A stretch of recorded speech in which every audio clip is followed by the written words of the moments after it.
What's going on, Imperials? It's Emperor Cubone here.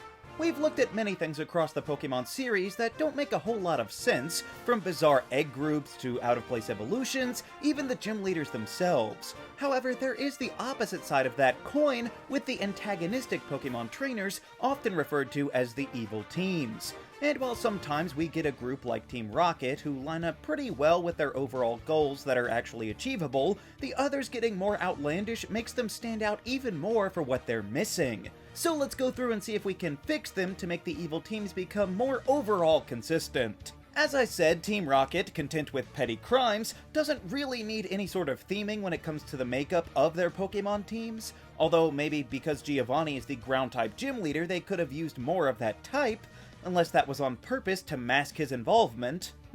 However, it's unquestionable that Team Magma has a serious lack of the ground type. There was some profound confusion when it comes to Team Magma's overall theme. With their rivals being Aqua, it makes sense for them to be a fire-based team as the opposite of water. However, the whole premise of Hoenn is land versus sea. I mean, just look at the mascots after all. So if Magma had actually used plenty of ground types, it would have made things a lot clearer in that regard. Because, as it stands, they use the Camerupt line a lot, who are also fire, hence the confusion, but really no other ground types in Ruby at all. And I will give them credit for picking up Baltoy and Emerald, so that's nice, but they lost it again in the remakes on the 3DS. And whatever happened to the Trapinch line? You don't even have to evolve it into a dragon type if that's what you're worried about. Or they could have used Barboach easily enough, but I guess they didn't want to cross over that water boundary, despite the organizations using almost identical teams anyway, so having the Whiscash line as a bridge between them both could have been quite fitting. And since we've touched on Aqua, they're actually much worse, because there are so many other water types in the region that they simply refused to touch, despite claiming to love the ocean. They also picked up a Wailmer in Emerald, but even if they wanted to avoid copying the gym leaders, the Grunts easily could have used a Wingull, Lotad, Surskit, or even Relicanth. And there absolutely is no reason that one of the admins couldn't have used a Huntail or even a Crawdaunt. Instead of just bootlegging Archie's team the whole time, they could have evolved a Corphish and had a totally unique Pokemon but yielding the same type combination. The fact that Hoenn had two different teams was great, but having them be almost interchangeable is a pretty big waste of potential for both of them if you ask me. But next we saw Team Galactic, and all things considered, they're not all that bad either. All of the admins have their own unique ace Pokemon that have varying strengths, so I'm not complaining about that, but their overall theming did seem to take a hit. When you look at their outfits and even their buildings, it's pretty clear that they have a space thing going on, even down to the names of the admins, but just seeing their Pokemon teams, you wouldn't know it. Now, it's never really been confirmed that any Pokemon besides Deoxys actually comes from space, but wouldn't the rumor of that at least be enough for Team Galactic to try and unlock the secrets of a Staryu or a Clefairy or Solrock and Lunatone? Even without the likes of the Ultra Beast being on the table, or Behem, there are still Pokemon that likely should have piqued their interest, including Porygon Z, who was allegedly designed to explore space. Given their efforts with the Red Chain and the Lake Trio, I easily would have believed them looking into whether Starmie could get that job done as well, so it's more than a little odd that they seem content with having such terrestrial Pokemon. But then the Unova region gave us Team Plasma, and they don't really have a set typing overall, so that's fine, but they did leave out quite a few options from Unova that could have easily been on the table for no real reason. They didn't even get the likes of Pawniard, Scolipede, or Dino until Black and White 2. And they still never used an Excelgor outside of the Shadow Triad, which were also criminally underused in their own right, and none of them ever even touched an Escavalier. And are you really telling me that Basculin wouldn't have been the perfect Pokemon for Plasma Grunts to use all the time? But not a single one of them did.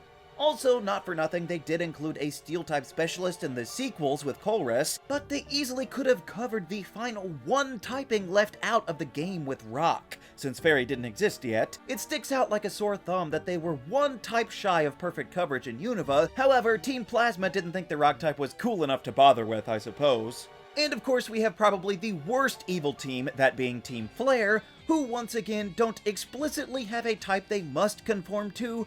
Arguably they should also be a fire-based team, but they really only use the Houndour line, and Lysander's Pyroar I suppose, but that's not enough if that were going to be their type.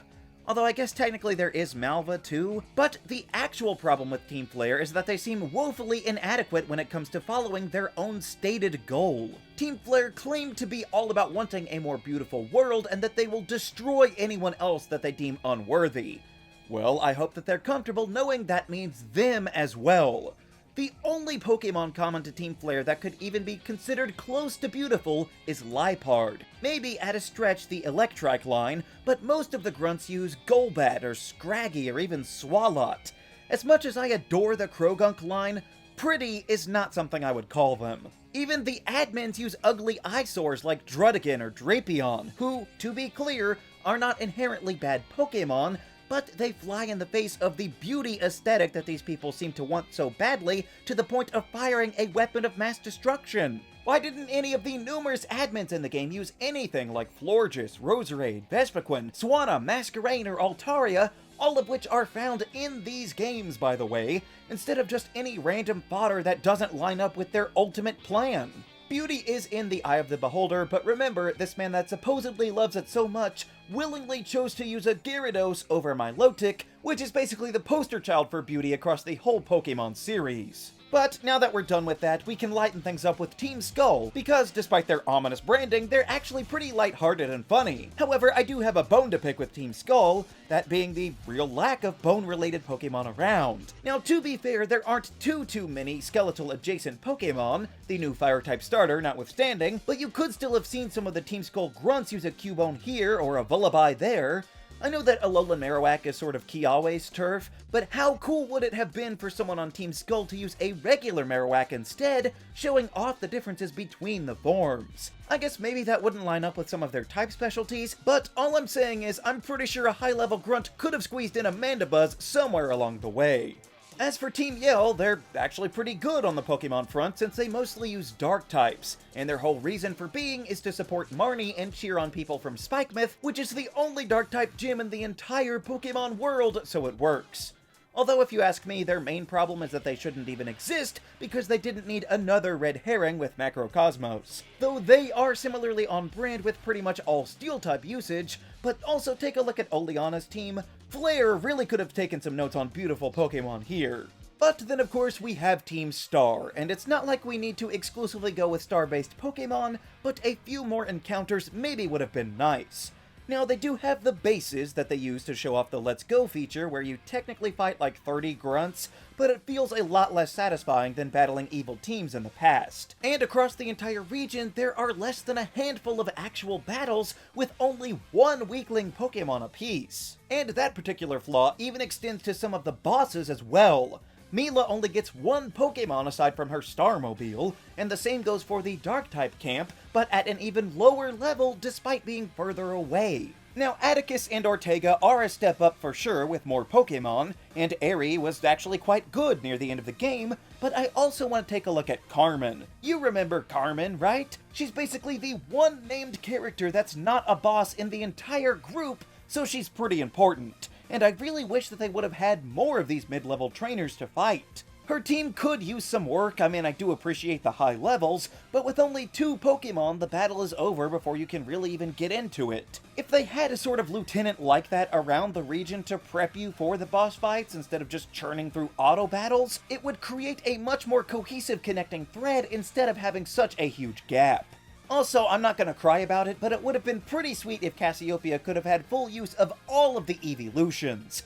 But I guess they wanted to save the first ever trainer with more than 6 Pokemon for something a little more special. So those last 2 will just have to stay out in the cold, I guess. But more real battles and more Pokemon when they do would have made Team Star a lot more fun to interact with. But then again, I guess they are all dropouts, so maybe they just never reached that class. I've been saying for a while now that the art of making evil teams has taken a hit over the years, seeing diminishing returns. But if our perpetual adversaries had implemented some of these changes, I feel that it would have undoubtedly made them more engaging, more thematically fitting, and maybe, just maybe, the tiniest bit more threatening. But what fixes would you most like to see from the evil teams in Pokémon? Let me know down in the comments. Also, be sure to leave a like, share this video, and subscribe so that you too can become an Imperial today. And until next time, stay grounded.